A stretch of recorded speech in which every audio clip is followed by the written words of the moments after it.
ஆஹா செம profit making கம்பெனின்னு சொல்லிட்டு இருக்கோம். பட் 2004லயே BSNL 10,000 கோடி ரூபாயை ஒரு வருஷத்துல ப்ராஃபிட் பண்ணாங்கன்றது உங்களுக்கு தெரியுமா?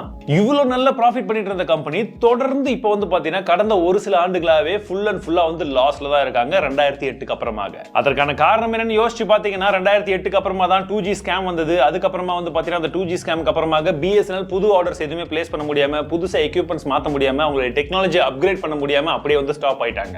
இன்னும் மார்க்கெட்ல நிறைய புது பிளேயர்ஸ் நிறைய அட்ராக்டிவான ஆஃபர்ஸ் கொடுத்த உடனே மக்களும் நிறைய பேர் வந்து மாற ஆரம்பிச்சாங்க. பட் அவங்க மாறினதுக்கு மிக முக்கியமான இன்னொரு காரணம் என்னன்னா BSNL உடைய கஸ்டமர் சர்வீஸ். ஆன்லைன்லயா இருக்கட்டும் ஆஃப்லைன்லயா இருக்கட்டும் BSNL உடைய கஸ்டமர் சர்வீஸ்ல எனக்கே வந்து பாத்தீங்கன்னா பர்சனலி நிறைய கசப்பான அனுபவங்கள் வந்து இருக்கு. அதனால தான் வேற வழி இல்லாம நாங்களும் வந்து மாற ஆரம்பிச்சோம். மேபி BSNL பவுன்ஸ் பேக் ஆகணும்னா என்ன பண்ணா அவங்க பவுன்ஸ் பேக் ஆக முடியும் அப்படின்ற உங்களுடைய ஃபீட்பேக்ஸை கொடுங்க. ஜியோ ரீசெண்டா 10,000 கோடியை ப்ராஃபிட் பண்ண உடனே ஆஹா செம ப்ராஃபிட் மேக்கிங் கம்பெனின்னு சொல்லிட்டு இருக்கோம். பட் 2004லயே BSNL 10,000 கோடி ரூபாயை ஒரு வருஷத்துல ப்ராஃபிட் பண்ணாங்கன்றது உங்களுக்கு தெரியும்.